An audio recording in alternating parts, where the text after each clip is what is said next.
السلام علیکم ورحمۃ اللہ وبرکاتہ۔ یہ دارالسلام اسٹوڈیو ہے۔ اس بار ہم آپ کی خدمت میں تاریخ مکہ مکرمہ پیش کر رہے ہیں۔ حرمت والا شہر مکہ اللہ رب العزت اور رسول اللہ صلی اللہ علیہ وسلم کو سب شہروں سے زیادہ محبوب ہے۔ مسلمانوں کا قبلہ ہے، ان کی دلی محبت کا مرکز ہے، حج کا مرکز بھی ہے، مسلمانوں کی باہمی ملاقات اور تعلقات کی منزل ہے۔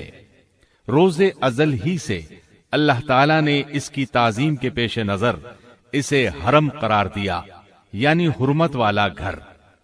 پھر اس میں کعبہ ہے۔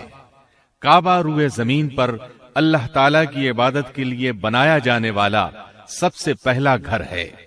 اس قدیم ترین گھر ہی کی وجہ سے اس علاقے کو حرم کا درجہ ملا۔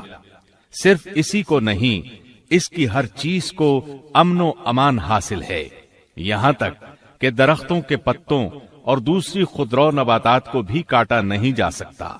یہاں کے پرندوں اور جانوروں کو ڈرا کر بھگایا نہیں جا سکتا۔ اس جگہ کا ثواب دوسرے مقامات سے کئی گنا افضل ہے۔ یہاں کی ایک نماز 1,00,000 نمازوں کے برابر ہے۔ شہر مکہ کو یہ عظمت، حرمت اور امان سب کچھ کعبے کی برکت سے عطا ہوا ہے۔ اب ہم حجر اسود کے بارے میں بیان کرتے ہیں۔ بہت سی احادیث سے حجر اسود کی فضیلت ثابت ہوتی ہے، نیز اس بات کی بھی رغبت دلائی گئی ہے کہ دوران طواف اسے بوسہ دیا جائے یا ہاتھ لگایا جائے۔ حجر اسود کی فضیلت کے لیے یہ بات کافی ہے کہ نبی اکرم صلی اللہ علیہ وسلم کا دست مبارک اور مبارک ہونٹ اس پر لگے ہیں۔ بخاری اور مسلم میں مذکور ہے کہ سیدنا عمر بن خطاب رضی اللہ عنہ نے حجر اسود کو بوسہ دیا اور فرمایا، مجھے یقین ہے کہ تو ایک پتھر ہے جو نقصان دے سکتا ہے نہ نفع، اور اگر میں نے رسول اللہ صلی اللہ علیہ وسلم کو تجھے بوسہ دیتے نہ دیکھا ہوتا تو کبھی تجھے بوسہ نہ دیتا۔ جامع ترمذی میں ابن عباس رضی اللہ عنہما سے روایت ہے کہ رسول اللہ صلی اللہ علیہ وسلم نے فرمایا، حجر اسود جنت سے جب نازل ہوا تھا تو دودھ سے زیادہ سفید تھا، لیکن بنی آدم کی خطاؤں نے اسے سیاہ کر دیا۔ اسی طرح ترمذی میں ابن عباس رضی اللہ عنہما ہی سے روایت ہے کہ رسول اللہ صلی اللہ علیہ وسلم نے فرمایا، اللہ کی قسم، اللہ قیامت کے دن حجر اسود کو اس حال میں لائے گا کہ اس کی 2 آنکھیں ہوں گی جن سے دیکھے گا، اور زبان ہوگی جس سے بولے گا۔ جس شخص نے دنیا میں اس کو ایمان کی حالت میں بوسہ دیا ہوگا یا ہاتھ لگایا ہوگا، یہ اس کے حق میں گواہی دے گا۔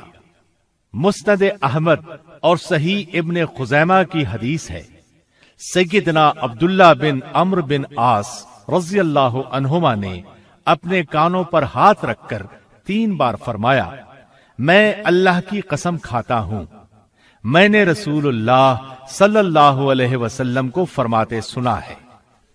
حجر اسود اور مقام ابراہیم جنت کے 2 چمکدار پتھر تھے، لیکن اللہ تعالیٰ نے ان کا نور ختم کر دیا۔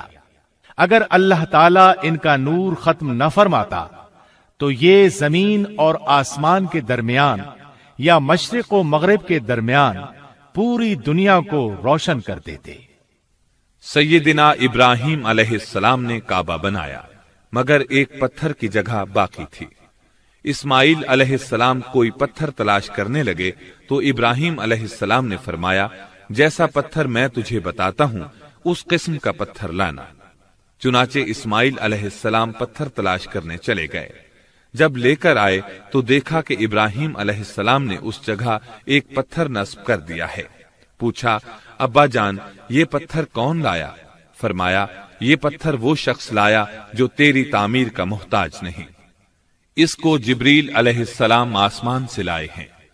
سیدنا عبداللہ بن عمر رضی اللہ عنہما نے حجر اسود کو چھوا، پھر اپنے ہاتھ کو بوسہ دیا اور فرمایا، جب سے میں نے رسول اللہ صلی اللہ علیہ وسلم کو اسے بوسہ دیتے ہوئے دیکھا ہے